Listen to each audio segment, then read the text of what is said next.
La décentralisation en milieu rural est effective au Sénégal depuis 1972. Ainsi, certaines décisions ne se prennent plus uniquement par l'administration locale, mais en collaboration avec les populations, même si cette participation reste encore faible.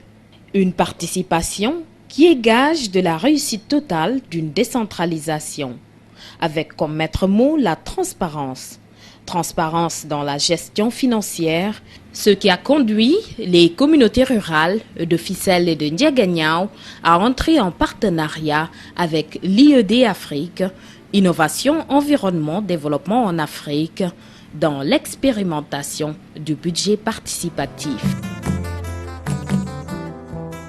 Dans ces deux communautés rurales, l'élaboration et l'exécution du budget participatif suivent plusieurs étapes.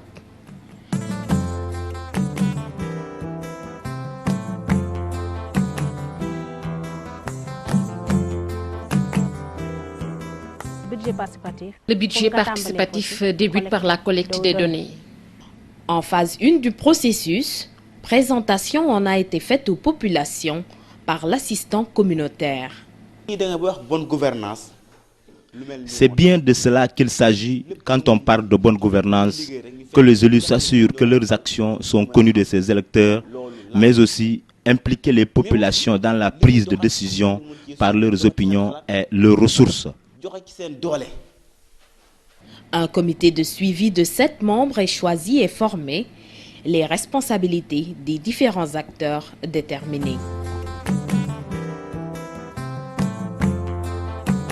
La seconde phase concerne la tenue du forum villageois dans l'option d'identifier les problèmes et priorités inhérents au village.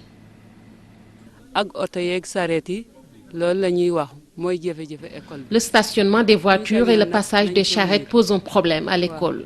Il faudrait construire un mur de clôture.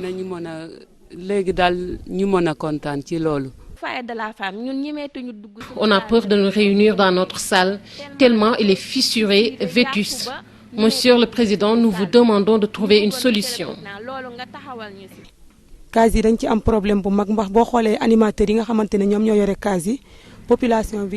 Nous avons de gros soucis avec les cases scolaires. En fait, les animateurs devraient être payés par les populations, mais leurs uniques ressources viennent de l'agriculture, donc ils ne payent qu'un mois au moment des récoltes et puis plus rien. On enseigne alors sans salaire mensuel. En fin de compte, on est obligé d'aller chercher ailleurs des revenus. C'est ça notre problème au niveau de l'éducation.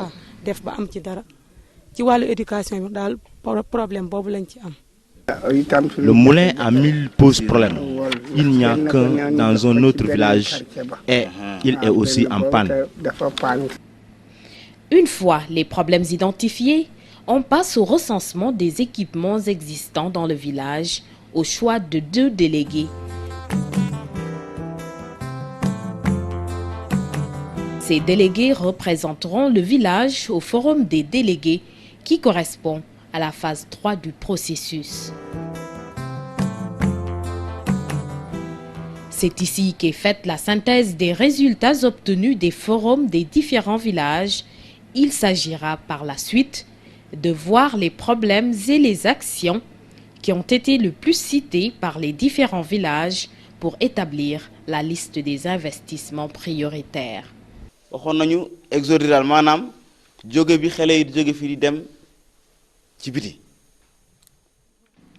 Nous avions parlé de l'exode rural, à savoir le départ des jeunes, manque de médicaments pour les cases de santé, le manque de semences, d'engrais et de nourriture. Voilà les difficultés des populations de Diob. Comme solution, nous avons retenu la construction de 2 salles de classe, 2 salles de classe équipées pour le manque d'eau. Il faut construire un puits ou un forage.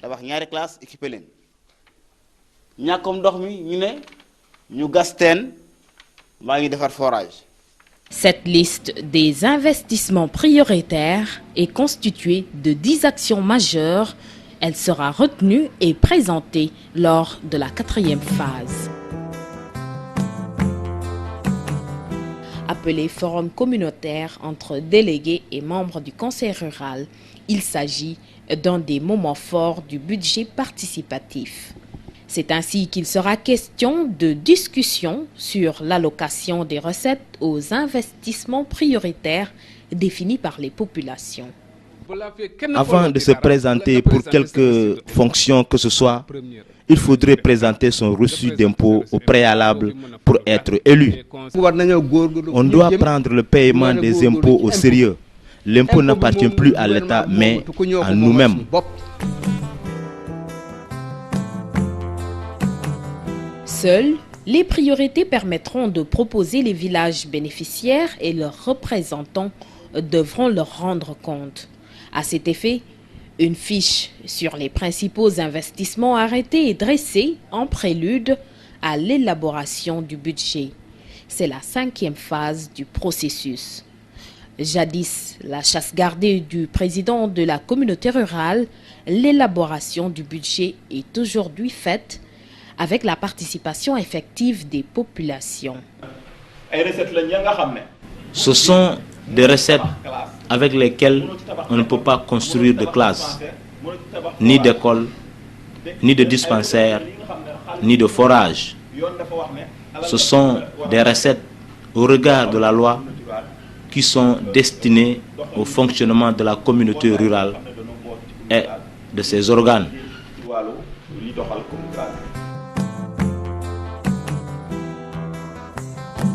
Le projet de budget est préparé. Il présente les recettes et les dépenses prévues. Comme tout projet de budget, celui du budget participatif doit être soumis au vote. Pour cette 6e étape du processus, cette prérogative revient d'après la loi uniquement aux élus. Convocation leur est adressée quelques jours avant l'ouverture de la session budgétaire. Elle se tiendra en présence du représentant de l'État et du percepteur. L'examen du budget, c'est ce que nous faisons depuis ce matin.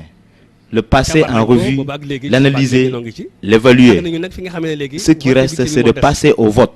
Je vous demande donc solennellement, si vous les conseillez, vous approuvez ce budget. Ceux qui sont d'accord le manifestent et ceux qui ne sont pas d'accord aussi le disent.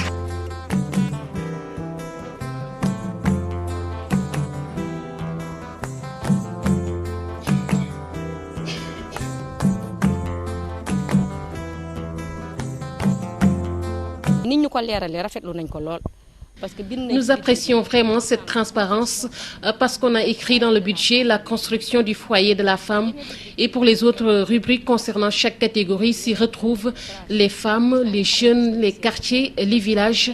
En matière d'hydraulique, même de nos routes, on en a parlé. En plus, j'ai constaté que les conseillers n'ont eu aucun problème à s'exprimer. Ils ont parlé librement. Chacun a pu dire ce qui le préoccupe et partager son opinion.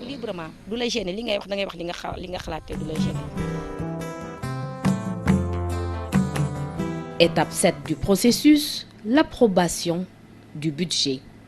Il est approuvé par le sous-préfet qui appose son cachet, une façon pour lui de confirmer le respect de l'équilibre réel du budget.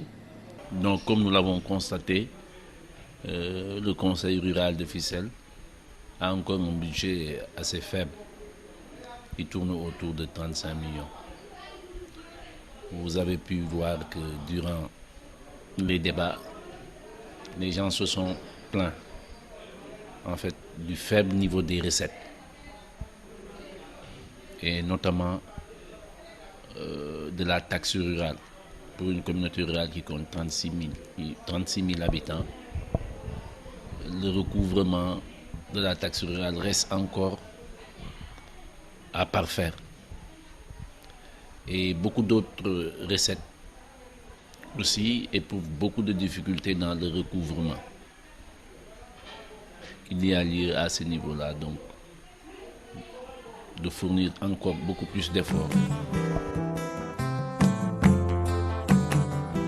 L'étape 8 reste encore très importante puisque l'information retourne à la base.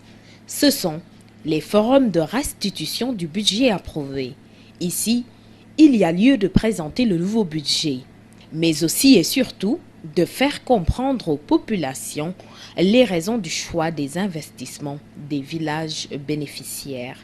Il s'agit en quelque sorte de montrer à ces populations que leurs choix ont été respectés. 9e étape du processus, c'est aussi un forum, mais celui du compte rendu budgétaire à mi-parcours. Budget participatif implique Le budget participatif implique la société civile. Une fois qu'il est exécuté, on retourne vers la communauté pour leur rendre compte. Pour chaque centime, il faut dire ce qu'on en a fait et quel avantage cela a généré. C'est ça l'esprit du budget participatif. De ce fait, la communauté sait comment on élabore un budget. Elle comprend que ce sont leurs besoins qui le constituent et que même si tout n'est pas résolu, ça dépend aussi de ce budget. La communauté aussi peut être évaluer le travail s'il est positif ou s'il y a des aspects imprécis ou négatifs. Ils le savent. C'est l'évaluation de la mise en œuvre du budget à mi-parcours. On présente le niveau d'exécution du budget pour le premier trimestre, les prévisions de recettes et de dépenses pour le semestre qui commence.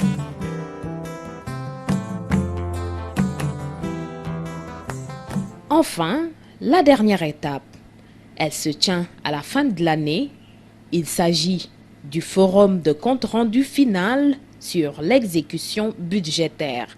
L'exécution budget, le comité de suivi, c'est à cette étape que le comité de suivi intervient. Ce comité de suivi participe déjà à la collecte des données. Il participe à l'étape du vote du budget, mais également dans son exécution. Parce que l'exécution du budget commence par le paiement des taxes rurales, ces taxes qu'on doit recouvrer. Le comité de suivi doit travailler avec la communauté afin de faciliter ce recouvrement qui est la contribution citoyenne au budget. C'est des populations très enthousiastes et satisfaites qui ont participé à ce marathon budgétaire. Avant, on faisait des choses pour la population qui parfois n'étaient même pas prioritaires pour elle. Mais avec le comité de suivi, toute action entreprise émane d'un besoin identifié par la population.